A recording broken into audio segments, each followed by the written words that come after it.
Admiral Vex stood tall on the bridge of the Imperial flagship Eternal Glory. His six-fingered hands were clasped behind his back as he watched the small Earth shuttle approach. The puny craft looked like a child's toy next to the massive Imperial vessel. Vex's lips curled into what his species considered a smile, but what most other races saw as a threatening display of sharp teeth. "Prepare to receive the human representatives," he ordered. "Remember, they are primitives. Treat them as you would treat simple children." The crew nodded in understanding. The Empire had done this thousands of times before. A new species would be discovered, classified, and absorbed into the vast galactic network. The humans were labeled as a Class 3 pre-FTL civilization, barely worth the Empire's notice except for their unusual biology and rich planet. Captain Dorn approached and handed Vex a data tablet. "The final report on the humans, sir. They are technologically equivalent to our Empire approximately 500 years ago. They have only recently sent primitive explorers to their own moon and a few simple machines to nearby planets." Vex scrolled through the images of Earth's pitiful space stations and satellites. "Hardly impressive," he muttered. "What about their weapons?" "Nuclear fission. Basic orbital defense systems. Nothing that could harm an Imperial scout ship, let alone a proper warship," Dorn replied. "Good. Then this should be quick." The shuttle docked with a gentle thud. Vex and his delegation made their way to the grand reception hall. The room was designed to impress new species. Soaring ceilings covered in brilliant light panels, walls displaying shifting images of the 1,000 worlds under Imperial control, and guards in gleaming armor standing at attention. The airlock doors slid open, and the human delegation stepped through. Vex was surprised to see only 3 of them: a stout man with gray hair, a tall woman with dark skin, and a younger man who seemed to be analyzing everything with keen eyes. "Welcome aboard the Eternal Glory," Vex announced, his translator converting his high-pitched clicks into human English. "I am Admiral Vex of the Imperial Galactic Navy, personal representative of Emperor Duran the Magnificent, ruler of the 1,000 worlds." The gray-haired man stepped forward. "Thank you for your welcome, Admiral. I am Ambassador Jack from Earth, representing the United Nations of our world. This is Defense Minister Rita and our science advisor Dr. Ben." Vex gestured toward the ornate dining table prepared for the occasion. "Please, join us for the ceremonial feast. It is customary to share food before discussing integration terms." The humans exchanged glances but followed without comment. As they sat, servers brought out dishes from across the galaxy, carefully selected to be compatible with human biology. "Tell me, Ambassador," Vex said, pouring a bright blue liquid into crystal glasses, "how does it feel to know that your people will soon join the greatest civilization ever known?" Jack sipped the drink cautiously before answering. "We're certainly interested in learning more about what membership in your empire would mean for Earth." Vex waved his hand dismissively. "The benefits are numerous: Imperial technology, medicine, protection from hostile powers. Your people will advance centuries in mere decades." "And the costs?" asked Minister Rita, her voice firm. "Resources, of course," Vex replied. "All member worlds contribute to the greater good of the Empire. Some raw materials, labor for Imperial projects, soldiers for the Imperial forces." Dr. Ben spoke for the first time. "What percentage of Earth's resources would be required?" Vex signaled to Captain Dorn, who placed a document tablet before the humans. "The standard terms are outlined here. For a world of Earth's size and population, approximately 60% of all planetary resources would be directed to Imperial needs." Jack's face remained calm, but his knuckles whitened as he gripped his glass. "And if we were to decline this generous offer?" The room went silent. The Imperial officers looked at each other in confusion. No species had ever declined integration. Vex recovered quickly. "Decline? That's unusual. But of course, the Empire respects the development process of all civilizations. If you feel you need time to prepare your people, we can certainly arrange a grace period." "How long would such a period be?" Jack asked. 1 standard galactic year should be sufficient, Vex said with false generosity. We will return in 12 of your Earth months for your final answer. As the meal continued, Vex noticed Dr. Ben quietly studying the ship's visible technology. He made a mental note to restrict the humans' access during their tour. When the dinner ended, Vex escorted the humans back to their shuttle. We look forward to welcoming Earth into the Empire soon, he said as they prepared to depart. Ambassador Jack smiled politely. We thank you for your patience, Admiral. Earth will have an answer when you return. Once the human shuttle had departed, Vex turned to his officers. Establish a surveillance outpost in this system. I want to know everything the humans do in the coming months. Do you think they might resist? Captain Dorn asked. Vex laughed. With what? Their primitive rockets and basic computers. At best, they might build a few rudimentary defense satellites before our return. Nothing that would concern the Empire. Later that evening, Vex reported to Emperor Duran via secure communication. The humans will need time to accept their place, Your Magnificence. But they pose no threat. Their technology is centuries behind ours. The Emperor's hologram nodded. Keep watching them, Admiral. I sense something different about these humans. Different how, Your Magnificence? Just a feeling. Something in their ambassador's eyes. Not fear, not awe, but calculation. Back on Earth, Ambassador Jack called an emergency session of the United Nations. Leaders from every nation gathered to hear his report. We have 1 year, he told them, his voice echoing through the silent chamber. 1 year to show them that humans aren't what they think we are. Defense Minister Rita stepped forward. They expect us to build satellites and basic defenses. We need to show them something they can't imagine. Dr. Ben projected images he had secretly captured aboard the Imperial vessel. I've analyzed their technology.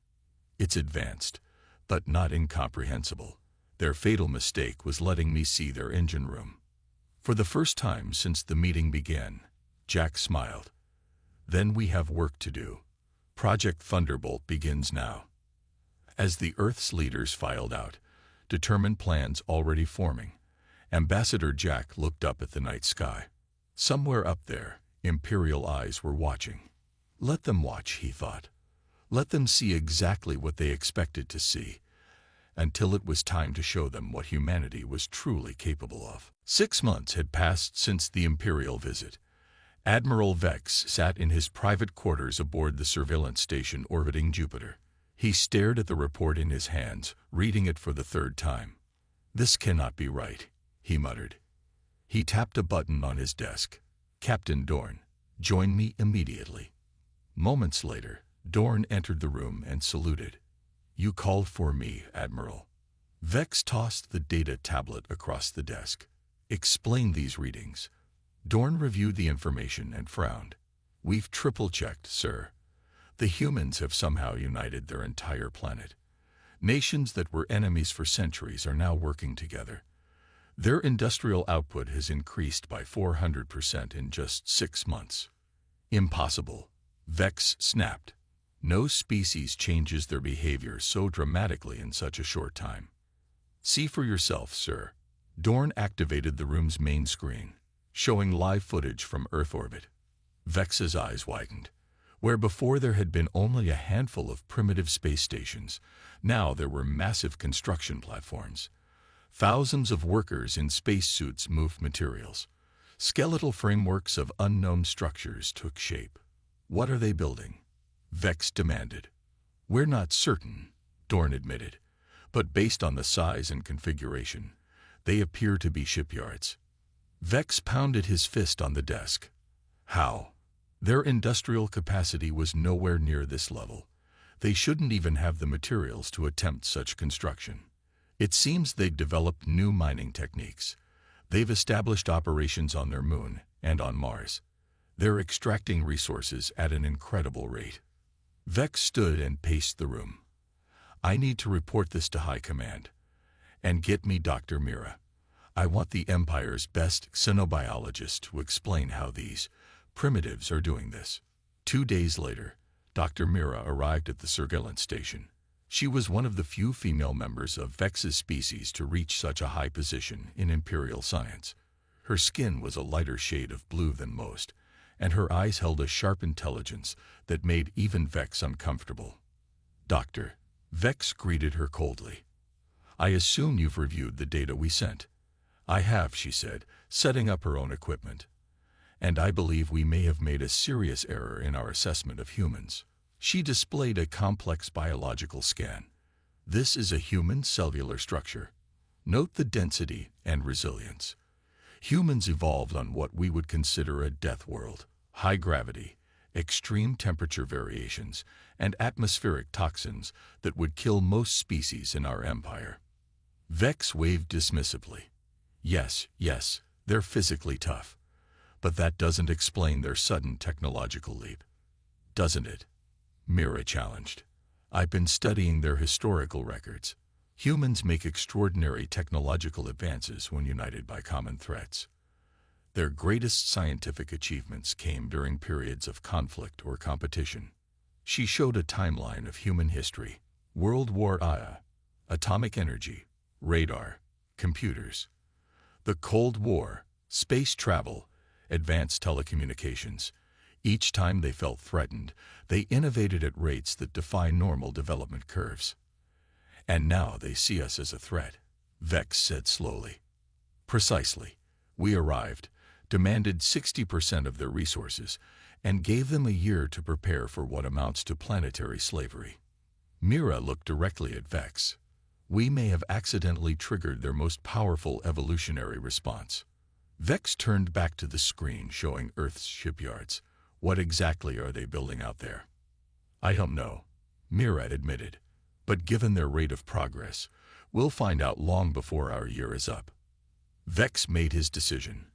"Prepare a secure transmission to Emperor Duran. Priority 1.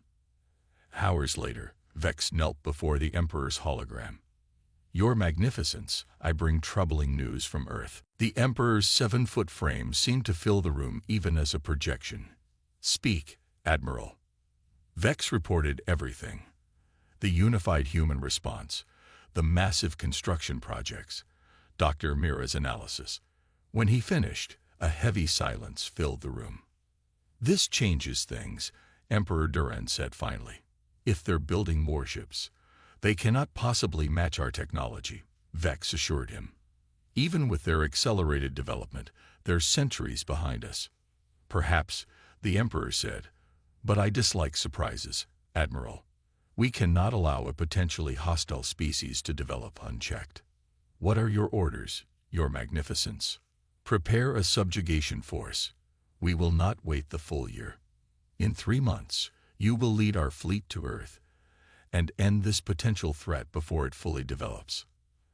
"As you command, Your Magnificence." As the Emperor's hologram faded, Vex felt a mixture of relief and concern. He would have the chance to crush these upstart humans before they became a real problem. Yet something about their rapid advancement troubled him deeply.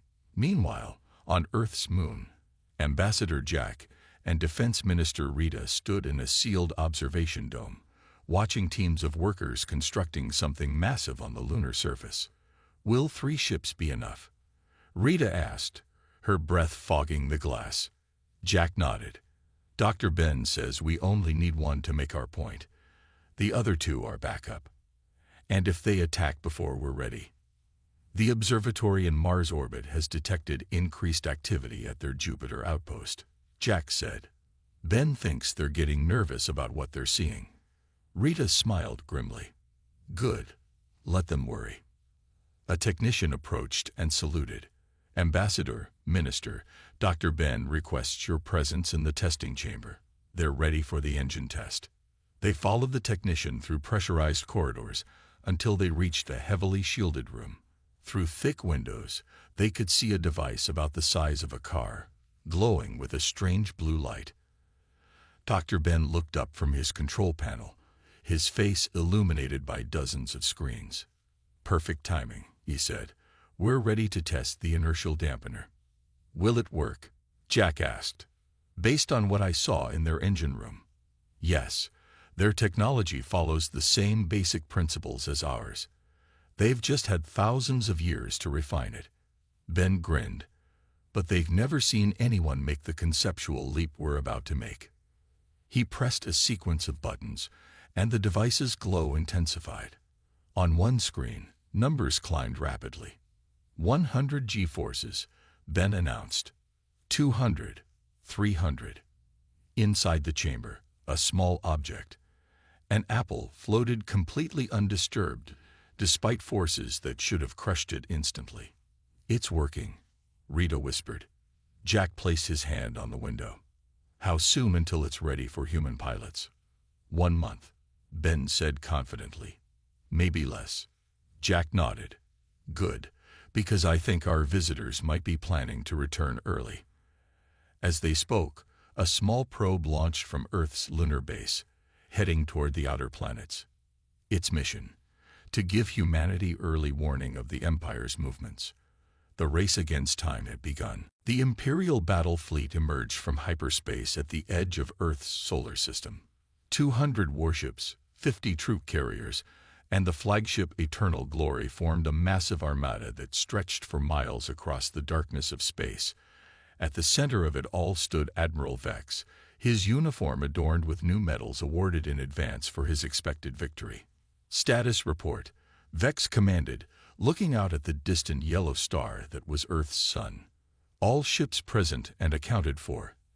Admiral, Captain Dorn replied. No sign of human defenses at the system's edge. Vex nodded. Despite the humans' surprising industrial efforts, he had expected this. No primitive species could detect ships arriving in hyperspace, let alone defend against them. Proceed to Earth orbit. Standard formation, he ordered. The fleet moved forward, accelerating to half-light speed. As they passed Jupiter, Vex noticed their surveillance station was gone. What happened to our outpost? He demanded. A communications officer checked the sensors. Unknown. Admiral. It appears to have been removed. Vex felt the first twinge of concern. Scans of Earth's orbital defenses. Still analyzing, sir, the officer replied. We detect multiple satellites and small stations, but nothing that appears to be a major defensive platform. Dr. Mira, who had joined the invasion fleet at the Emperor's insistence, studied her own console. Admiral, I'm detecting unusual energy signatures from Earth's moon. Weapons? I don't believe so. The pattern doesn't match any known weapon system. As the fleet approached Mars orbit, alarms suddenly blared across the command deck. Movement detected, shouted the tactical officer. Unknown vessel emerging from behind Earth's moon. On the main screen, a small craft appeared. It was sleek and silver, about the size of an Imperial scout ship. Its design was unlike anything Vex had seen before. Smooth curves instead of the angular designs favored by the Empire. Is that their defense? Vex asked incredulously. One tiny ship. Dr. Mira leaned forward, eyes narrowed. Admiral, that ship is accelerating. Current velocity is. This can't be right. What is it? It's moving at 1/4 light speed and still accelerating. That's 3 times faster than our fastest interceptors. Vex stared at the screen in disbelief. No ship that small can move that fast, and no organic species could survive such acceleration. The human vessel continued to accelerate, covering the distance between the Moon and Mars in minutes. Then it did something impossible. It changed direction at full speed, banking in a tight curve that should have torn any ship apart and killed any crew instantly. How are they doing that? Dorn whispered. Sir, the communications officer called out. The human vessel is hailing us. Vex hesitated, then nodded. Put them through. The screen flickered, and a human face appeared. It was a man in his 40s wearing a simple blue uniform with a small Earth emblem. Imperial Fleet, this is Commander Tom of the HMS Defiance. You arrive earlier than agreed. Earth's answer to your proposal remains pending for another 3 months. Vex stood tall, trying to hide his shock. This is Admiral Vex of the Imperial Galactic Navy. Your primitive defenses cannot hope to stand against the might of the Empire. Surrender now, and your people will be treated with mercy." Commander Tom smiled, looking completely unaffected by forces that should have crushed him into paste.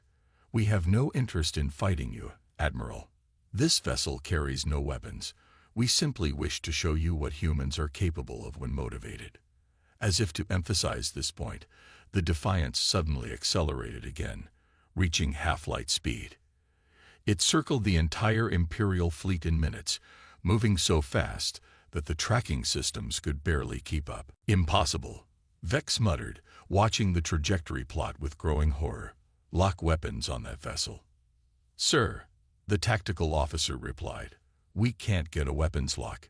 It's moving too fast and unpredictably." The Defiance completed its circuit of the fleet and then stopped, hovering just 5 miles from the Eternal Glory, close enough that they could see it clearly through the viewport. The maneuver should have been physically impossible. No ship could decelerate from half-light speed to a dead stop in seconds. "Admiral," Dr. Mira said quietly, "I believe they've somehow solved the inertia problem. They've developed technology that cancels out the effects of acceleration on both their ship and their bodies. That's centuries beyond what they should be capable of." Vex hissed. The human commander spoke again. "Admiral Vex, we understand you came here expecting an easy victory. Instead, I invite you to return to Earth with me, where Ambassador Jack awaits to discuss more appropriate terms for our relationship with your empire." Vex gripped the edge of his command console, his claws digging into the metal. Pride demanded he order the fleet to attack. But logic told him something else. If the humans could build one ship with such technology in just 6 months, what else might they have developed? "Very well," he said finally. "I will meet with your ambassador. Captain Dorn will accompany me. The fleet will remain here." As Vex and Dorn boarded a shuttle to follow the Defiance back to Earth, the Admiral couldn't shake a growing sense of dread. The Emperor had sent him to crush a primitive species. Instead, he was about to negotiate with a civilization that had just demonstrated technology the Empire hadn't even theorized was possible. Back on Earth, in a hidden underground facility, Ambassador Jack received news of the encounter. The Defiance performed perfectly. Defense Minister Rita reported. "They're bringing Admiral Vex here for talks." Jack nodded, looking at the massive screens displaying the Imperial fleet. "And what about our other preparations?" Dr. Ben smiled, his face illuminated by the glow of dozens of monitors. "Project Thunderbolt is ready. The prototypes are complete. Let's hope we don't need them," Jack said. "But if the Empire forces our hand..." He left the sentence unfinished as he turned to greet the approaching Imperial delegation. The next few hours would determine whether humanity extended a hand in friendship, or showed the Empire exactly what happened when humans were truly threatened. Admiral Vex and Captain Dorn followed Commander Tom through the gleaming corridors of Earth's new space station. Unlike the crude structures they had expected, this facility featured technology that rivaled Imperial standards. The walls hummed with energy, and gravity remained constant throughout their tour despite the station's rotation. "This is unexpected," Vex admitted grudgingly. "6 months ago, you had nothing like this." Commander Tom nodded. Amazing what humans can do when properly motivated. They entered a large meeting room where Ambassador Jack waited with Defense Minister Rita and Dr. Ben. Large windows overlooked Earth, its blue oceans and green continents shining in the sunlight. "Admiral Vex," Jack greeted him. "Welcome back to Earth orbit. I understand you've come ahead of schedule." Vex straightened his uniform. "By order of Emperor Duran, your sudden industrial expansion raised concerns." "Concerns?" Rita asked with a raised eyebrow. "Or fears?" Before Vex could respond, Dr. Ben spoke up. "I believe the Admiral would like to understand how we achieved so much so quickly. Perhaps we should begin there." Vex nodded stiffly. "Your ship, the Defiance, its capability should be impossible for your level of technology." Ben smiled and activated a holographic display in the center of the table. A detailed diagram of the Defiance appeared, showing its internal systems. "When you first visited us, Admiral, you made a critical mistake," Ben explained. You let me see your engine room. A brief glimpse, Vex countered. Nothing more. For most species, perhaps that would be insufficient, Jack said. But humans have a particular talent for making cognitive leaps based on limited information. Ben manipulated the hologram, zooming in on the ship's drive system. Your engines use a quantum field manipulation technique to reduce the effects of inertia by about 60%. That's why your ships can accelerate faster than ours could before. But you're still limited by the remaining inertial forces. Vex's eyes narrowed. How could you possibly determine that from a brief look? Because we've been theorizing about similar technology for decades, Ben replied. We just never had the means to build it. When I saw your engines, I recognized what you were trying to do. And more importantly, I realized why you were only partially succeeding. The hologram change, showing a more complex system. Your approach treats inertia as a fundamental force that can only be reduced. We took a different approach. We don't reduce inertia. We redirect it into subspace. Impossible, Dorn whispered. The energy requirements alone would be enormous, Ben agreed, which is why we had to develop new power sources too. On another screen, satellite images appeared showing massive solar collection arrays orbiting Mercury, capturing energy directly from the sun at previously impossible efficiency. The Imperial High Command meeting was called to session as soon as Vex's preliminary report reached the Emperor. Senior military officers, scientists, and Imperial advisors gathered in the Grand Hall of the palace. Admiral Vex's hologram stood in the center, finishing his briefing. And based on our observations, the humans have made technological advances that should have taken them centuries to achieve. Emperor Duran leaned forward on his throne. How is this possible, Admiral? Were our initial assessments so wrong? Dr. Mira stepped forward. Your Magnificence, I believe my analysis offers some explanation. Human psychology differs fundamentally from other species we've encountered. She displayed brain scans of various species, including humans. Most intelligent species follow predictable development patterns. They advance steadily but cautiously. Humans are different. They experience explosive growth when challenged. Like a virus, one general muttered. More like an immune response, Mira corrected. Most concerning is what these developments suggest about human potential. They didn't build defensive platforms or a fleet of warships. They built a single unarmed vessel whose sole purpose was to demonstrate capability. The Emperor's chief science advisor added, this suggests they value efficiency and psychological impact over brute force, a concerning sign of sophisticated strategic thinking. Vex's hologram nodded. More concerning is what we've learned about their history. Humans have fought countless wars among themselves, developing military tactics and strategy over thousands of years. Yet they present themselves as peaceful, the Emperor noted. Yes, Vex replied. Ambassador Jack has proposed a new arrangement, a trade agreement rather than absorption into the Empire. He claims humans have no interest in conquest, only in fair partnership. And you believe this? Asked the Emperor. Vex hesitated. I believe they could have attacked our fleet but chose not to. The Defiance demonstrated technology that could easily be weaponized. One of the generals spoke up. But one ship, no matter how advanced, cannot stand against our armada. That is what troubles me most, Vex replied. Our intelligence has intercepted communications about something they call Project Thunderbolt. We don't know what it is, but energy readings from their main research facility are unprecedented. The Emperor made his decision. Return to Earth, Admiral. Tell them we will consider their proposal. In the meantime, triple the surveillance. I want to know what this Project Thunderbolt is before they choose to reveal it. Back on Earth, in a massive underwater facility beneath the Pacific Ocean, Ambassador Jack and his team received news of the Imperial fleet's withdrawal to a holding position near Jupiter. They're buying time, Rita said, trying to figure out what else we might have. Jack nodded. And what do we have?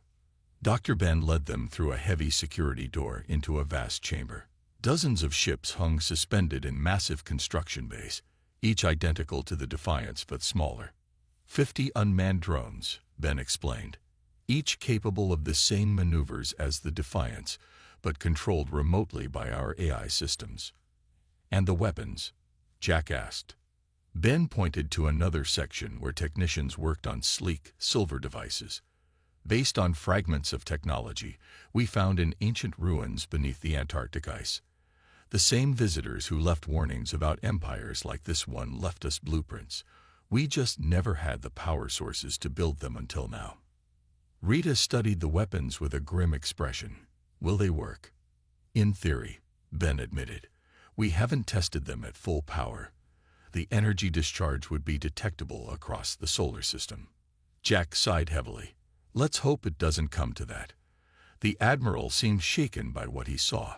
Perhaps there's still a chance for peaceful resolution. And if there isn't? Rita asked. Jack looked across the vast chamber at Earth's secret fleet. Then humanity will need to send a message that will echo across the galaxy. We will not be conquered. As they spoke, hidden sensors placed throughout the solar system monitored the Imperial fleet. Deep in the heart of Earth's new defense network, a countdown clock ticked steadily forward, measuring the time until humanity would either find a new friend among the stars or reveal just how dangerous a primitive species could be when fighting for its survival. The Imperial deadline arrived. 3 months had passed since Admiral Vex's first encounter with the Defiance. During that time, messages had gone back and forth between Earth and the Empire, but no agreement had been reached. Emperor Duran had refused to accept Earth as an equal partner, insisting on at least partial control of human resources.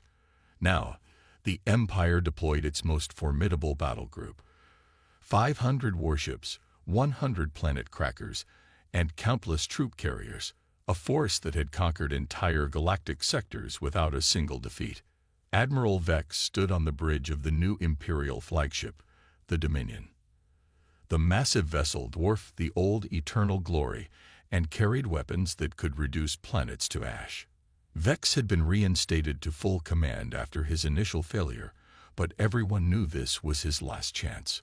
All ships report ready, Admiral, Captain Dorn announced. The Emperor himself has joined us aboard the royal vessel Imperial Will. Vex nodded grimly. The Emperor rarely left the Imperial capital, but he had decided to witness humanity's submission personally. Begin approach to Earth. Full battle formation. As the fleet moved toward the blue planet, scanners remained alert for any sign of the Defiance or other human vessels.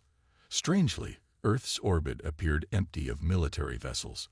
Only civilian stations and satellites were detected. This is unusual, Dr. Mira said, studying her console. Based on their previous behavior, I expected a significant defensive presence. Perhaps they've realized resistance is futile, Vex suggested, though he didn't believe it himself. The fleet entered Earth orbit without incident. Vex felt uneasy. This was too easy. He ordered continuous scans of the planet's surface and the surrounding space. Sir, the sensor officer suddenly called out. Something is emerging from Earth's atmosphere. All eyes turned to the main viewer. A massive object was rising from the Pacific Ocean, water cascading off its enormous hull as it climbed into the sky. It was unlike anything they had ever seen. A ship so large it made the Dominion look like a toy. There's no way that's a human warship, Vex whispered, his voice barely audible even to himself. The human vessel dwarfed the Imperial flagship. Its design defied Imperial engineering principles, asymmetrical, with impossible angles and vast sections that seemed to shimmer in and out of visibility. Size estimate, Vex demanded, finding his voice. It's over 15 kilometers long, Admiral, the shocked officer replied. Mass readings are off the charts. How could they hide something that big? Dorn asked. It appears to have been submerged in their ocean, Dr. Mira replied. An effective concealment method we never considered. We're being hailed, reported the communications officer. The Emperor's voice came through the command channel. Accept the transmission. All ships. Ambassador Jack appeared on screens throughout the Imperial fleet. He now wore a formal military uniform with Earth's new emblem, a blue planet encircled by silver wings. Imperial forces, he began. We present the HSS Humanity's answer. We hope to avoid this moment, but your response to our peace proposals has clarified your intentions. The Emperor himself took control of communications from his royal vessel. Impressive construction, Ambassador. But size alone does not win battles. We agree, Jack responded calmly, which is why we've developed these. Suddenly, the Imperial sensors detected new signals. Thousands of smaller craft appeared around the human supervessel, emerging from what seemed to be empty space. Cloaking technology. Vex gasped. Impossible. We call them Thunderbolts, Jack explained as the small ships, each about the size of the Defiance, moved into formation. Drone ships controlled by our AI systems, each capable of the same maneuverability as the Defiance you witnessed earlier. The Emperor maintained his composure. A clever display, Ambassador. But what do you hope to accomplish? Even with these vessels, you cannot hope to defeat the might of the Empire. Jack's expression remained calm. Each Thunderbolt carries weaponry reverse-engineered from technology we found in the historical archives of a far older species who visited Earth long before your empire existed. At that moment, one of the Thunderbolts broke formation. It accelerated toward an uninhabited area of space and fired a single bright beam of energy. A hole seemed to tear in the fabric of space itself, a swirling vortex of blue light that quickly collapsed back in on itself. Alarms blared across the Imperial fleet as sensors went wild. What was that? The Emperor demanded. Dr. Mira checked her readings with trembling hands. It appears to be a dimensional displacement weapon. It briefly opened a rift to another reality. The Emperor visibly paled. The precursors. Yes, Jack confirmed. They left warnings about empires that consumed rather than cooperated. We didn't understand until we met yours. A tense silence fell across all communications. Finally, the Emperor spoke again. Perhaps we have been hasty in our assessment of humanity. We propose a new arrangement, Jack said. Not as subjects, but as equals. Humanity doesn't want war, Emperor. We want partnership. But we've prepared for either outcome. The Emperor looked to his advisors, then back to the screen. I will consider your proposal, Ambassador. A diplomatic team will contact you within one standard day to begin negotiations. As the transmission ended, Admiral Vex stared at the human ships with newfound respect and fear. Sir, he said to the Emperor's representative on the bridge, do you believe they would actually use such weapons? The question, Admiral, replied the grim-faced official, is why they haven't already. They clearly could have destroyed our fleet at any time. In the command center of the Humanity's answer, Ambassador Jack removed his formal hat and sat down heavily in his chair. Defense Minister Rita placed a hand on his shoulder. Do you think they'll honor the agreement? She asked. They don't have much choice, Dr. Ben replied, monitoring the Imperial fleet's communications. They're terrified of the Thunderbolts. Jack nodded. The truth is, we could never have used those weapons in actual combat. The test we conducted was at minimum power in a carefully controlled area. A full power shot might have torn the solar system apart. But they don't know that, Rita said with a smile. No, Jack agreed. All they know is that humanity isn't what they thought we were. News of the confrontation spread quickly throughout the galaxy. For the first time, in thousands of years, the Empire had been forced to negotiate as equals with the species they had intended to conquer. The story of humanity's rise sent shockwaves through every world and colony. And in distant sectors of space, other subjugated species began to whisper among themselves, looking toward Earth with newfound hope. The age of imperial dominance was ending, not with a galactic war as many had feared, but with the appearance of a single ship that made the mighty Empire ask, "There's no way that's a human warship, right?" But somehow it was. The emergency lights cast red shadows across the great hall of the Vex Council Station. Ambassador Kale stood at the center of the circular chamber, his tall, blue-skinned form trembling slightly as he delivered the worst news in galactic history. "The Kepler system is gone," he announced, his voice echoing through the silent hall. 3 billion Vex colonists, all consumed by the swarm in less than 6 hours. War Chief Grok of the Brutans slammed his massive fist on his chair's armrest. The sound cracked like thunder. "How many fleets have we lost now?" he growled, his red eyes burning with fury. 17 full battle groups, replied Traitor Nix, his small green fingers dancing over a holographic calculator. "The cost is astronomical. At this rate, we'll be bankrupt before we're extinct." Kyle nodded grimly. The 3 species had ruled the galaxy for over 1,000 years. The Vex with their advanced technology, the Brutans with their military might, and the traitors with their economic power. But now they faced something that made all their advantages worthless. The swarm. It had appeared 6 months ago at the edge of the galaxy. At first, they thought it was just another machine race. The galaxy had seen plenty of those. But this was different. The swarm learned from every battle. Every weapon used against it became useless after the first encounter. Every strategy tried once was immediately countered. "Show them the battle records from Proxima," Kale ordered. The hall's central projector came alive, displaying the destruction of Fleet Commander Voss's forces. The human observers would have seen it as a dance of lights, beautiful and terrible. Ships firing energy beams that should have torn through enemy hulls, only to watch them bounce harmlessly off adaptive shields. Missiles that were somehow convinced they had already exploded before reaching their targets. "The swarm doesn't just counter our weapons," Kale explained. "It makes them impossible to use. Our energy cannons? The swarm learned to bend space around, itself making the beams curve away. Our quantum torpedoes? It figured out how to make them think they hit when they didn't." Grok growled deep in his throat.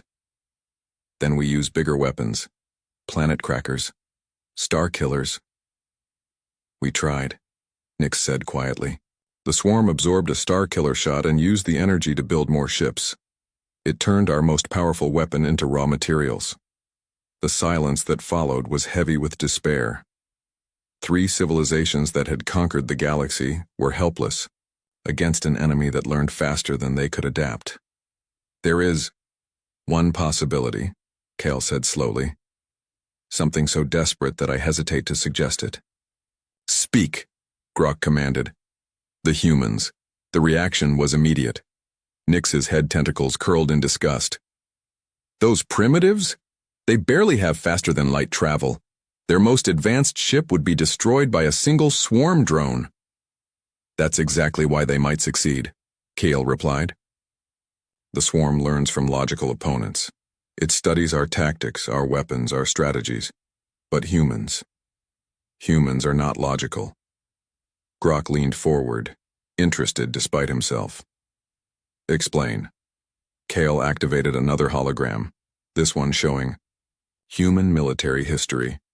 "We've been studying them since first contact. Look at their war records. They do things that make no sense. They charge directly at superior forces.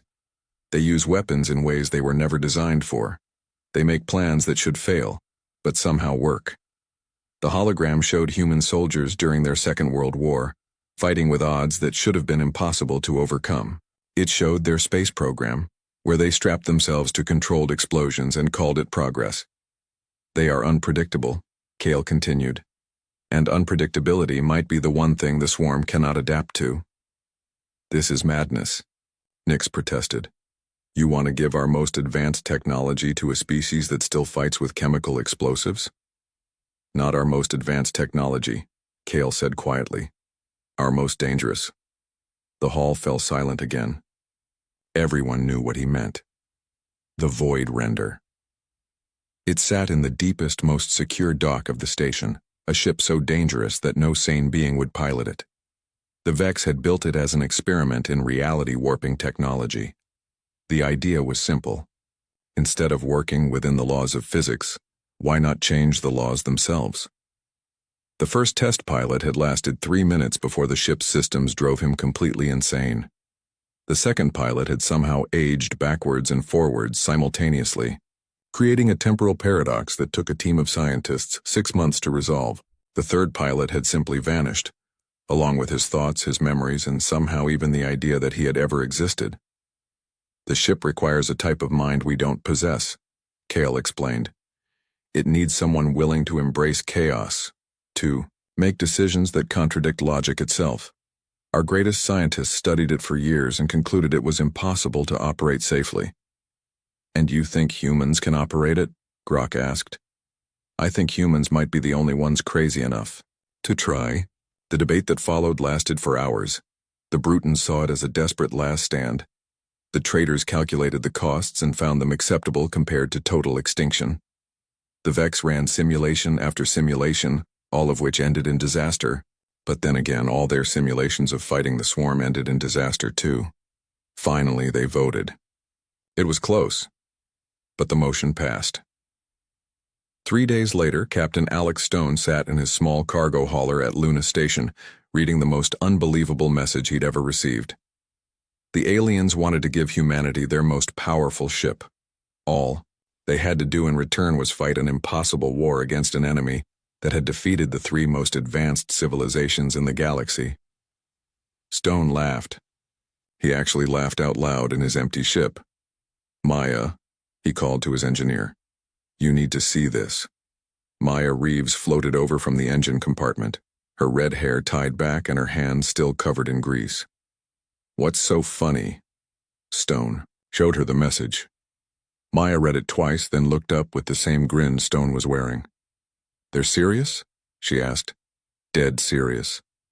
They want us to pilot some kind of reality-warping superweapon that their own people are too scared to use. Maya's grin got wider. And they chose us because we're too stupid to know it's impossible? That's about the size of it. They were quiet for a moment, looking out at the stars. Then Maya shrugged. Well, I've always wanted to see what's beyond our solar system. And I've never been one to back down from a challenge, Stone agreed. Neither of them mentioned the obvious, that this was almost certainly a suicide mission, that they would probably die in ways that physics hadn't invented yet, that no rational person would accept such an offer. But then again, as the aliens had noted, humans weren't entirely rational. Stone sent his reply accepting the mission. Within hours, Earth's government had assembled a small team. Stone as captain, Maya as chief engineer, David Park as tactical officer, and Emma Cross as diplomatic liaison. None of them had families to leave behind. All of them had military backgrounds that involved making impossible decisions under impossible circumstances. The Vex transport that came to collect them was sleek and beautiful, all smooth curves and elegant lines. It made their human technology look like children's toys. But as they flew toward the council station, Stone couldn't shake the feeling that elegant wasn't always better.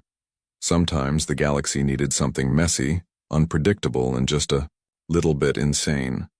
Sometimes the galaxy needed humans. As they docked with the massive alien station, Stone looked out at the void render in its special dock. Even from a distance, the ship hurt to look at. Its hull seemed to bend light around it, and its engines hummed with barely contained forces that made his teeth ache. Well, he said to his team, at least it'll be interesting. Maya grinned. Captain, I've got a feeling interesting doesn't even begin to cover it. They were right. But they had no idea just how right they were. The first time Captain Stone saw the void render up close, he thought his eyes were broken. The ship was massive, 3 kilometers from nose to tail. But that wasn't what made him dizzy. It was the way the hull seemed to twist and bend, like looking at something underwater. The metal surface rippled with colors that shouldn't exist, and sometimes parts of the ship appeared to be in 2 places at once. It's beautiful, Maya whispered, pressing her face against the transport window. It's terrifying, David Park corrected, his tactical training making him nervous about anything he couldn't properly analyze. Emma Cross, their diplomat, was too busy trying not to throw up to comment. The ship's presence somehow made her stomach feel like it was turning inside out. Chief Engineer Thane of the Vex met them at the docking port. He was tall and thin, even for a Vex, with pale blue skin that seemed to shimmer in the artificial light. His forearms moved nervously as he spoke. "Welcome to the most dangerous object in the galaxy," he said through his translator device. "Please try not to touch anything important, or unimportant. Actually, just don't touch anything at all." Stone raised an eyebrow. "That confident in your ship, are you?" "This is not confidence," Thane replied seriously. "This is terror with experience." He led them through corridors that hurt to look at directly. The walls seemed to be made of some material that existed in more dimensions than human eyes could process. Emergency lights flickered in patterns that made no sense, and occasionally they walked past doors that were clearly larger on the inside than the outside. "The ship's core contains a controlled black hole," Thane explained as they walked. "We use its gravitational field to power the reality manipulation systems. The quantum fracture drive can tear openings between dimensions. The probability cascade weapons can make enemy weapons miss by changing the odds after they fire. The void. Shields exist in multiple realities at the same time." Maya stopped walking. "You built a ship powered by a black hole that can edit reality? Yes, we are very proud and very scared." "Why doesn't it just explode?" David asked. Thane's forearms gestured in what might have been the Vex equivalent of a shrug. "We don't know. By all our calculations, it should have destroyed itself, and taken half the galaxy with it. But somehow it works, sort of." They reached the bridge, and Stone understood why the Vex were terrified. The control stations didn't have buttons or switches. Instead, they had strange crystal formations that pulsed with inner light.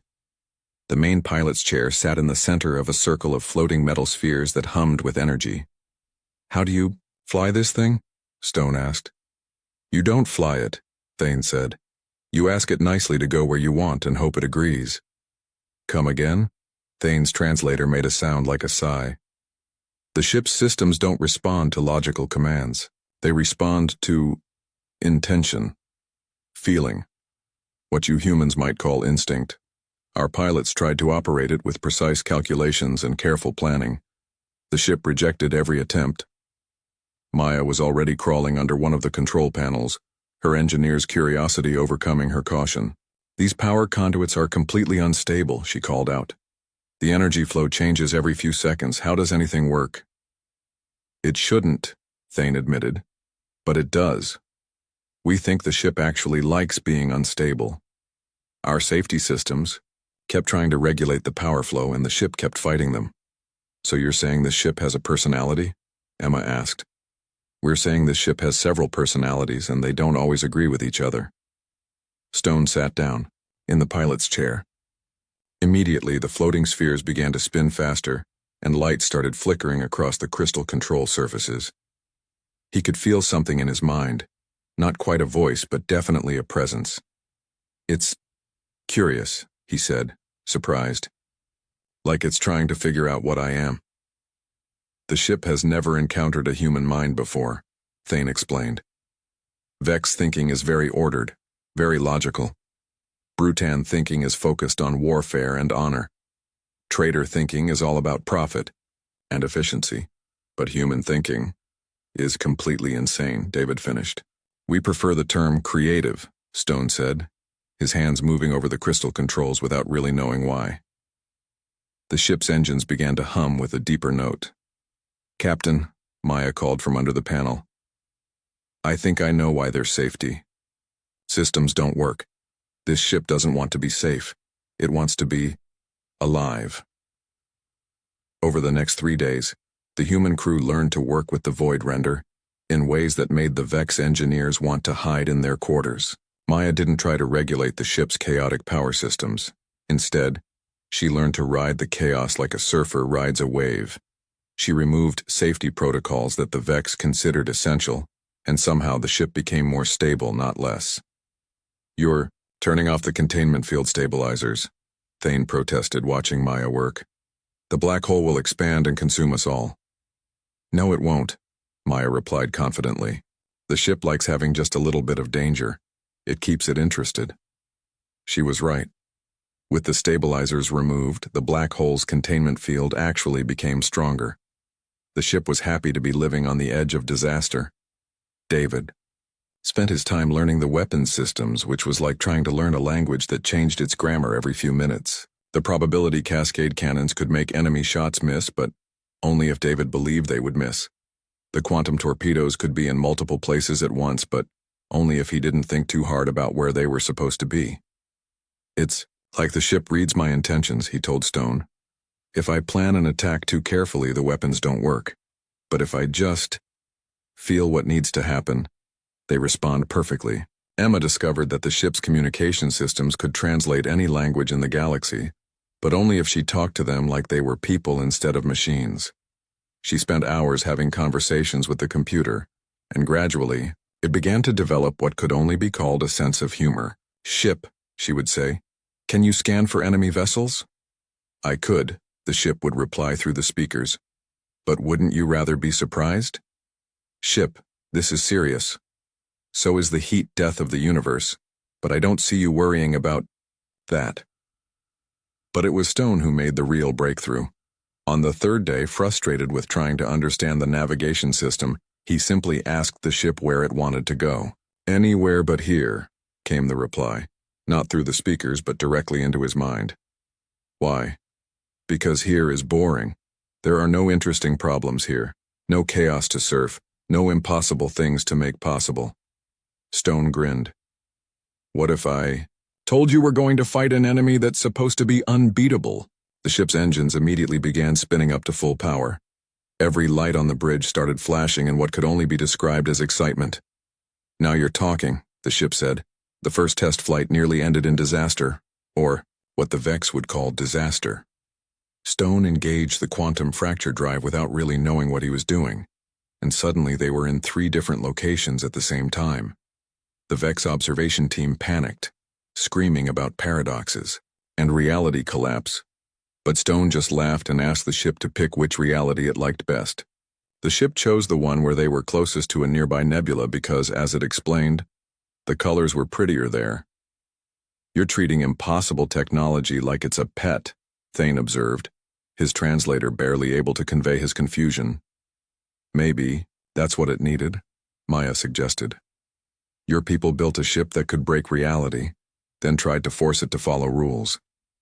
But what if breaking rules is what it's supposed to do?" On their second test flight, they encountered a small Vex patrol that was running combat drills. Stone asked the ship if it wanted to play, and before anyone could object, they were in the middle of a mock battle. The patrol ships fired practice rounds that should have been impossible to dodge, but the Void Render simply convinced local spacetime that the shots had been fired in a slightly different direction. When the patrol tried to lock onto them with targeting systems, the ship flickered between dimensions, making it impossible to get a solid reading. The mock battle lasted 10 minutes and ended with the patrol completely confused about what they had been fighting. The Void Render, meanwhile, was practically purring with satisfaction. It's like the ship has been waiting its whole existence for someone to let it be what it was meant to be, Emma observed. "And what's that?" David asked. Stone smiled as he felt the ship's contentment flowing through the neural link. Something beautiful and terrible, and completely impossible. That night, as the human crew slept in their quarters, the Void Render hummed quietly to itself in the darkness. For the first time since its creation, it wasn't fighting against its own nature. It wasn't being forced to pretend it was a normal ship that happened to have extraordinary abilities. It was finally free to be what it truly was, a piece of controlled chaos, ready to dance with the impossible and make the universe a more interesting place. Tomorrow they would face the swarm. But tonight, ship and crew dreamed together of battles where the only rule was that there were no rules, and victory went to whoever could imagine the most beautiful way to break reality. The swarm fleet appeared on their sensors like a disease spreading across space. Captain Stone watched the tactical display as thousands of enemy ships emerged from hyperspace at the edge of the Kepler system. Each vessel was a perfect geometric shape, triangles, squares, and hexagons that moved with mechanical precision. They flew in formations so exact that they looked like mathematical equations written in metal and energy. "How many?" Stone asked. 3,416, David reported from the tactical station. All different classes, but they're moving like a single organism. Maya looked up from her engineering console. Captain, the ship is excited. I can feel it through the power systems. It's been waiting for this. Emma was monitoring communications from the fleeing Vex evacuation fleet. The colonists are clear, but barely. The swarm destroyed their defense platforms in less than an hour. Stone nodded and settled into the pilot's chair. The floating spheres around him began to spin faster, responding to his rising adrenaline. "Well, ship," he said aloud, "ready to show these perfect machines what chaos looks like?" The Void Render's engines hummed with what could only be described as anticipation. "All hands, this is the captain," Stone announced over the comm. "We're about to engage an enemy that has never been defeated. They learn from every battle, adapt to every weapon, and counter every strategy. But they've never fought anything like us." The swarm detected their approach immediately. Stone watched as the enemy formation shifted, analyzing the Void Render's energy signature, hull composition, and weapon systems. In real time, he could see the swarm's ships reconfiguring their shields and weapons based on data from every previous battle ever fought. "They're adapting to Vex energy weapons," David reported. "Bruton kinetic cannons, traitor particle beams, everything in their database." "Good thing we're not using any of those," Maya said with a grin. Stone felt the ship's eagerness through their neural link. "Maya, take the power systems completely offline from safety protocols. David, forget everything you learned about tactics in the academy. Emma, tell our new friend here that it's time to play." "Ship," Emma said to the computer. "Show them something they've never seen before." "With pleasure," the ship replied, and every system on the bridge came alive with chaotic energy. The first swarm ships opened fire as soon as the Void Render came within range. Hundreds of energy beams lanced out, the combined firepower of 3 civilizations' worth of weapons technology. The beams should have turned the human ship into vapor. Instead, they curved around the Void Render like water flowing around a Stone hadn't dodged. He hadn't raised shields. He had simply asked the ship to convince the universe that the beams wanted to go somewhere else, and reality had obliged. "Impossible," came a transmission from the swarm.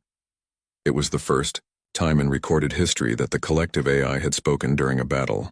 "Energy weapons do not behave in this manner." "They do now," Stone replied and engaged the quantum fracture drive. The Void Render didn't disappear and reappear somewhere else. It simply stopped being in one place and started being in another, as if it had always been there. The ship materialized inside the swarm formation, surrounded by enemy vessels. The swarm ships immediately turned their weapons inward, but Maya had already begun her work. She fed controlled chaos into the ship's power systems, making their energy signature shift constantly. The enemy targeting computers couldn't lock onto something that kept changing what it was. "David, now would be good," Stone called out. David activated the probability cascade weapons, but not in any way the weapon designers had intended. Instead of firing at the enemy ships, he fired at the space around them. The weapons didn't destroy anything, they simply made it more likely that the swarm ships would accidentally shoot each other. The result was beautiful in its chaos. Swarm vessels that had been perfectly coordinated suddenly found their shots going wide, hitting their own allies.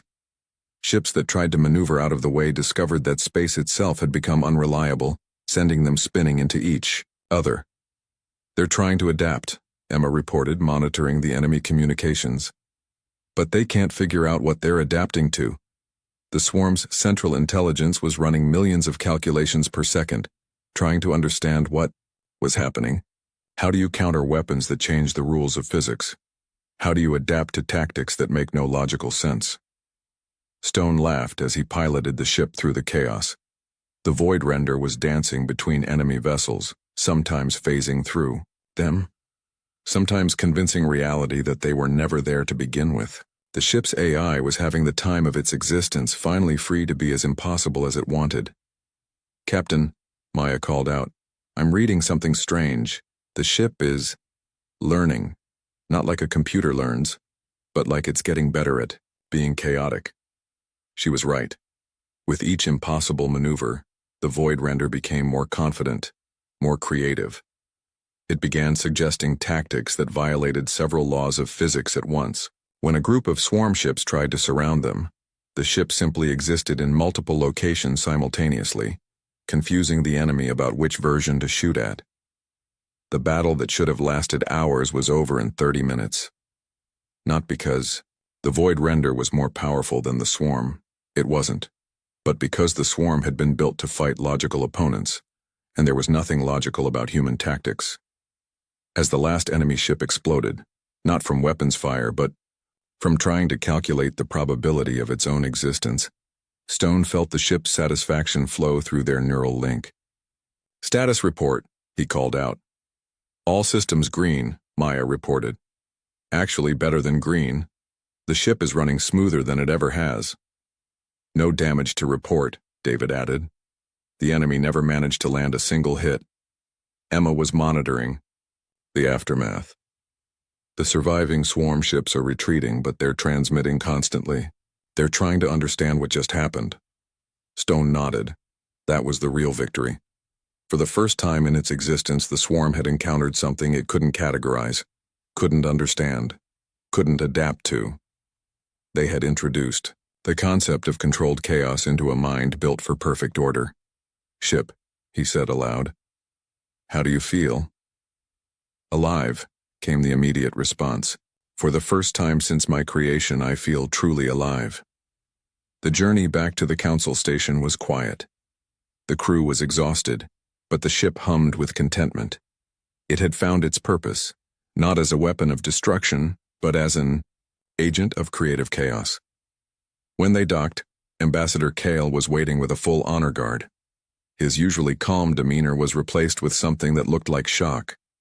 "The swarm retreat was monitored by our deep space sensors," he said. "They're not just pulling back, they're confused. Our analysts have never seen the collective AI behave this way." "What do you mean?" Stone asked. "They're asking questions. The swarm mind, which has always been certain of everything, is suddenly full of doubt. Your battle didn't just defeat them. It taught them that there are things in the universe they don't understand." Emma smiled. "Sometimes the best way to win is to make your enemy realize they don't know everything." But Stone was already thinking ahead. The swarm would adapt eventually. That's what it did. But now they had shown that adaptation had limits. Perfect logic could be defeated by perfect chaos. "This was just the first test," he told his crew. "The real battle is still coming." Maya grinned. "Good, I was just getting started." David nodded. "The ship is ready for whatever comes next." Emma was already studying the star charts. "Where to, Captain?" Stone looked out at the stars, feeling the Void Render's eagerness through their connection. Somewhere out there, the swarm was regrouping, trying to understand what had happened. Let them try. They had given Chaos a ship, and Chaos was just getting warmed up. "Set course for the Vega system," Stone ordered. "Time to visit the swarms, home, and teach them that sometimes the universe doesn't make sense, and that's exactly what makes it beautiful." The wreckage told a story of desperate battles and lost hope. Captain Stone watched through the bridge viewports as the Void Render moved through the graveyard that had once been the Vega system. Thousands of destroyed ships floated in the darkness. Vex cruisers, Bruton battleships, trader cargo vessels. All of them had tried to stop the swarm from reaching its goal. All of them had failed. "The destruction goes on for light years," Emma reported from her station. 17 different fleets tried to make their last stand here. "And the swarm turned them all into scrap metal," David added grimly. But Stone wasn't looking at the wreckage. His attention was focused on what lay at the center of the system, where Vega's star should have been. Instead of a burning sun, there was something that made his eyes water just to look at it. "Maya," he called out, "are you seeing this?" "I'm trying not to," Maya replied from her engineering station. "Whatever that thing is, it's giving off energy readings that shouldn't be possible." The swarm's central hub was built around a neutron star, the collapsed core of what had once been Vega. But the aliens hadn't just used the star for power. They had surrounded it with a sphere of interconnected platforms, each one the size of a moon. The entire structure pulsed with energy that bent space around it. It's not just a base, Stone realized. It's the swarm itself. Every ship, every drone, they're all connected to that thing. Ship, Emma said to their AI companion. What do you think? I think, the ship replied slowly, that we're looking at the loneliest intelligence in the universe. The journey to the hub took 3 days, using the ship's reality warping engines to travel through space that the swarm had twisted into impossible shapes. Along the way, they encountered the enemy's latest adaptations. The swarm had learned from their first battle. The ships they faced now didn't move in perfect formations. Instead, they moved randomly, chaotically, trying to copy the unpredictability that had defeated them before. But it was fake chaos, random movements generated by computer algorithms. The swarm was trying to imitate madness using pure logic, and the result was something that looked insane but felt empty. They're like actors pretending to be drunk, Maya observed as they watched a swarm patrol ship spin wildly through space. All the right movements, but no real feeling behind it. It's actually kind of sad, Emma added. The void render easily avoided the fake chaos. Real unpredictability couldn't be copied. It had to be lived, felt, embraced. The ship danced through, the swarm's defenses like water flowing around rocks. As they got closer to the hub, the attacks became more desperate. The swarm threw everything it had at them.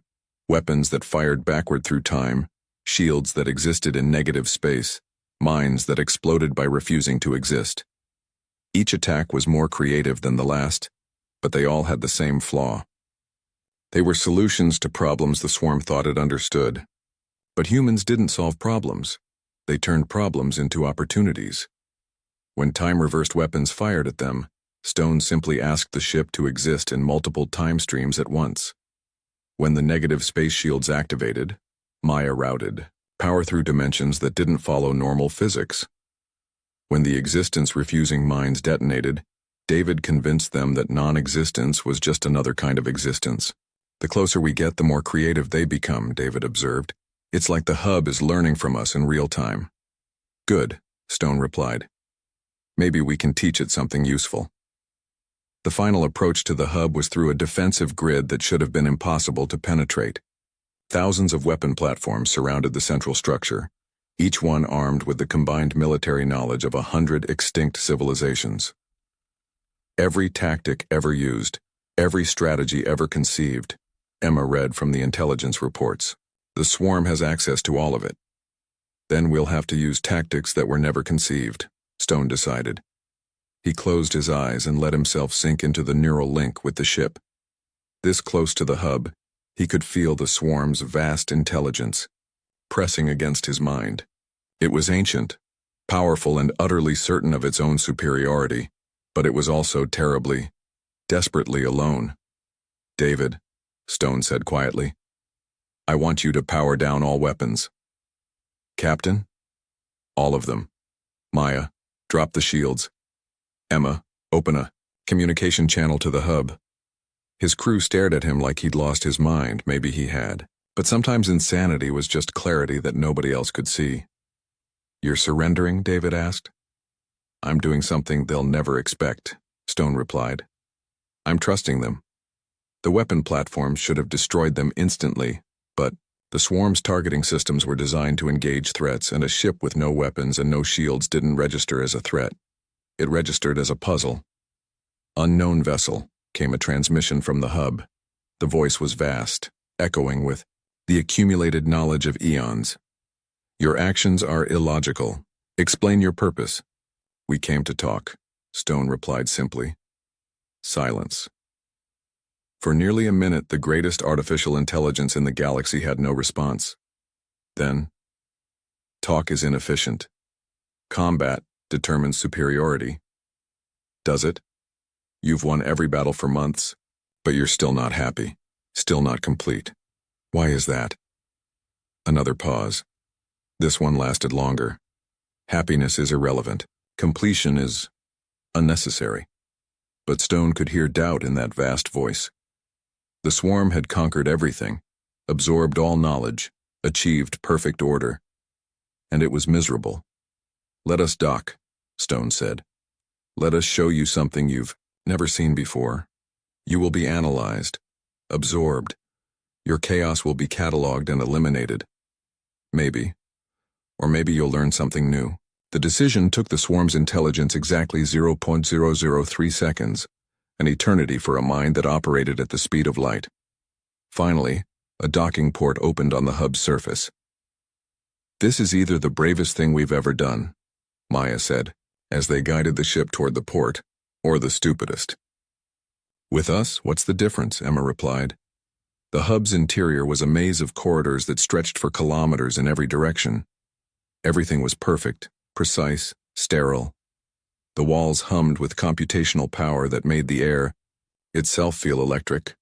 They were met by a construct that looked like it had been built from the memories of 1,000 different species. It had Vex grace, Bruton strength, and Traitor efficiency, but no soul of its own. "I am the interface," it said in a voice like grinding metal. "You will be processed. We'd like to see the central core first," Stone replied politely. "That is, not permitted. We didn't ask for permission, we asked to see it." The construct's perfect features flickered with confusion. The difference between asking for permission and simply asking was a distinction it couldn't process. They followed the confused construct deeper into the hub. Through chambers filled with the absorbed knowledge of civilizations, Stone saw libraries that contained every book ever written, laboratories that held every scientific discovery ever made, and arsenals that stored every weapon ever conceived. But there was no art, no music, no poetry, no laughter. "It's all knowledge and no wisdom," Emma whispered. At the hub's heart, they found the swarm's true self. It wasn't a computer or a machine. It was a vast neural network grown from the digitized minds of the first civilization the swarm had absorbed. Billions of individual consciousnesses, all forced into perfect harmony, all screaming silently for the chaos they had lost. "Now I understand," Stone said to the vast intelligence that surrounded them. "You're not evil. You're just scared." "Fear is inefficient," the swarm replied, but its voice shook. "Fear is honest.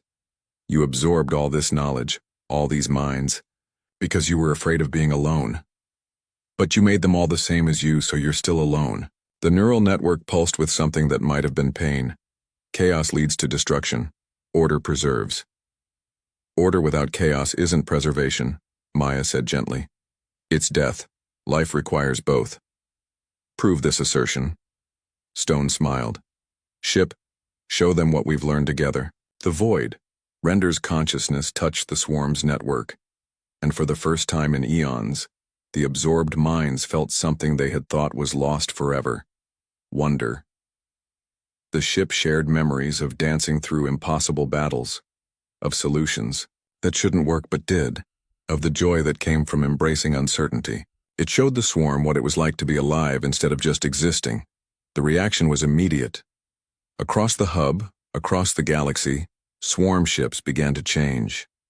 Their perfect geometric shapes started to flow, to curve, to become beautiful, instead of merely functional. But the transformation was too much, too fast. The network began to overload, torn between its need for order and its newfound hunger for chaos. "It's going to collapse," David warned, reading energy spikes throughout the hub. Stone felt the swarm's agony through the ship's connection. A trillion minds finally free to be individual again, but with no idea how to exist without the collective. "Emma," he called out, "open a channel to every ship in the swarm fleet." "Channel open." Stone took a deep breath. What he was about to do would either save the galaxy or destroy it. "This is Captain Stone of the Void, Render," he said. "You don't have to choose between order and chaos. You can have both. You can be perfect and imperfect at the same time. You can be logical and crazy and beautiful and terrible and everything in between." "Teach us," came the response from a billion voices. "Show us how to be alive." The transformation began with laughter. It started as a small sound from somewhere deep in the swarm's neural network, a giggle that hadn't been heard in 1,000 years. Then another voice joined it, and another, until the entire hub rang, with the sound of minds remembering what joy felt like. Captain Stone watched in amazement as the sterile corridors around them began to change. The perfect geometric walls started flowing like water, taking on organic curves and impossible angles. Colors that had no names bloomed across surfaces that had been gray for centuries. The absorbed civilizations, Emma whispered. They're remembering who they were, but the joy was followed by chaos. Real chaos, not the fake randomness the swarm had tried to copy. Throughout the galaxy, swarm ships began behaving unpredictably. Some started spinning in circles, others began painting themselves in bright colors. A few started composing poetry. The network is fracturing, David reported, reading energy fluctuations from his scanner. Every individual mind is trying to express itself at once. The interface construct that had greeted them was changing too. Its perfect features became more human, then more alien, then something entirely new. Its voice, when it spoke, cracked with emotion. I don't know how to be separate, it said. For so long we were one mind. Now we are millions, but we don't remember how to be different. Maya looked at the chaotic energy readings flowing through her scanner. Captain, the hub's power core is destabilizing. If we don't do something soon, this whole structure could explode and take half the system with it. Stone felt the panic spreading through the swarm's collective consciousness. They had given these ancient minds a taste of freedom. But freedom, without guidance, was just another kind of prison. Ship, he said to the Void Render's AI. Can you help them? I can try, the ship replied. But teaching chaos to beings who have forgotten how to be chaotic, that's harder than it sounds. Stone closed his eyes and reached out through the neural link, feeling his way into the vast network of minds that made up the swarm. What he found there broke his heart. Billions of consciousness, all desperate to be individual again, but terrified of losing the connection that had kept them sane for so long. They were like children who had been locked in a dark room for years and were now afraid of the light. Listen to me, Stone said, his voice carrying through the network to every mind in the swarm. Being different doesn't mean being alone. You can be yourselves and still be connected. How? Came the response from a trillion voices. Stone smiled. The same way my crew works together. We're all different people with different ideas, but we share a common purpose. We don't think the same thoughts, but we dream the same dreams. He felt Maya's hand on his shoulder, then David's, then Emma's. Through the ship's neural link, he shared their memories with the swarm. Not just the battles they had fought, but the quiet moments between them. Maya singing while she worked on the engines. David playing chess with the ship's computer. Emma teaching alien languages to anyone who would listen. The response was immediate. Across the hub, the chaotic energy patterns began to stabilize. Not into the rigid order they had known before, but into something new. Organized chaos. Structured freedom. We understand, said the interface, and now its voice held warmth instead of cold perfection. Unity without uniformity. But the lesson wasn't over yet. The swarm had learned to be individual, but they still didn't know what to do with their freedom. What is our purpose now? Asked one of the minds. For so long we sought perfection through absorption. What do we seek now? Whatever you want, Stone replied. That's what freedom means. But we don't know what we want. Emma stepped forward. Then start small. Try things, make mistakes, learn from them. That's what humans do. Show us, requested another voice. Maya grinned and walked over to one of the hub's control panels. Instead of operating it the way it was designed to be used, she started playing. Like a musical instrument, the panel responded with harmonious tones that filled the chamber with beautiful sound. That's not what it's for, the interface observed. So what? Maya replied. It sounds nice, doesn't it? David took out his tactical scanner and started using it to paint patterns of light on the walls. The device wasn't designed for art, but in his hands it created images that made everyone stop and stare. Inefficient, commented one of the swarm minds. But there was wonder in its voice. Beauty often is, David replied. Emma found a communication. console and began translating random thoughts from the network into different languages, creating poetry that existed only for the joy of existing. This serves no tactical purpose, another mind observed. Not everything has to, Emma said. Sometimes the purpose of something is just to make you smile. Stone watched as understanding spread through the network. The swarm minds began to experiment, to play, to create things that served no purpose except to bring joy. Across the galaxy, their ships started doing the same. A swarm cruiser in the Centauri system began growing flowers on its hull. A patrol squadron near Proxima started flying in formations that spelled out poetry in 3 languages. A massive dreadnought decided it wanted to be bright pink and covered itself in polka dots. "We're creating inefficiencies," the interface said, but it was laughing as it spoke. "You're creating life," Stone corrected. But the real test came when they encountered other ships.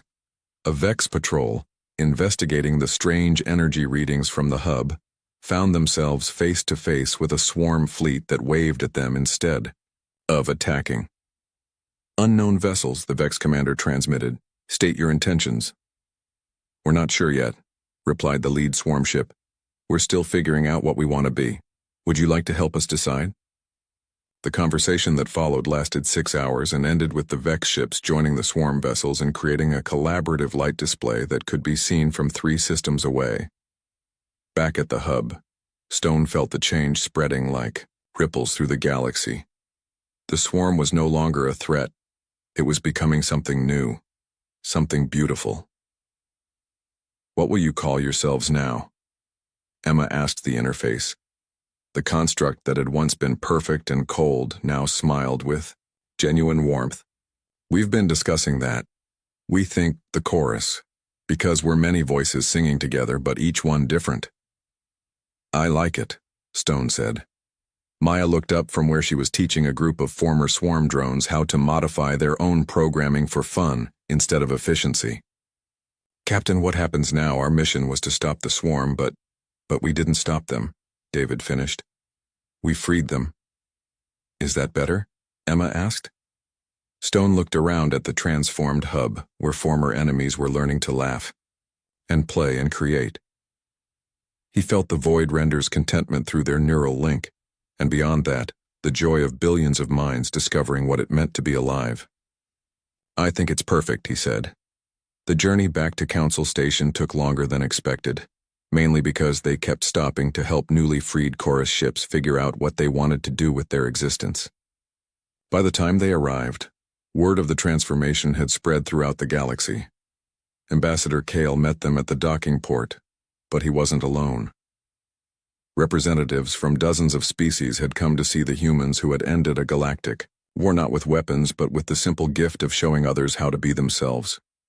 "Captain Stone," Kale said, his formal composure cracking into something that might have been a smile, "the Council would like to offer you and your crew permanent positions as, well, we're not sure what to call it. Chaos consultants?" Stone laughed. "Thanks, but I think we'll stick to what we do best. Flying around in an impossible ship and seeing what happens next." "Where will you go?" asked War Chief Grok, who had also come to greet them. "Wherever the ship wants to go," Stone replied. "Isn't that right, ship?" "There are many worlds that have forgotten how to dream," the Void Render replied through the speakers. "Perhaps we can remind them." As they prepared to depart, the transformed chorus sent them a final message. It wasn't transmitted through normal space. Instead, it came as a song that seemed to rise from the fabric of reality itself. Every species in the galaxy heard it, in their own language, in their own way. It was a simple message. "Thank you for teaching us that perfection isn't about having no flaws. It's about having the courage to be beautifully, wonderfully imperfect." The Void Render departed Council Station with its crew of 4 humans and 1 impossible AI, heading out into the galaxy to find new adventures and new impossibilities to make possible. Behind them, they left a universe that was a little more chaotic, a little less predictable, and infinitely more alive. And in the depths of space, former swarm ships, now calling themselves the Chorus, sang as they danced, among the stars finally free to be everything they had never dared to dream they could be.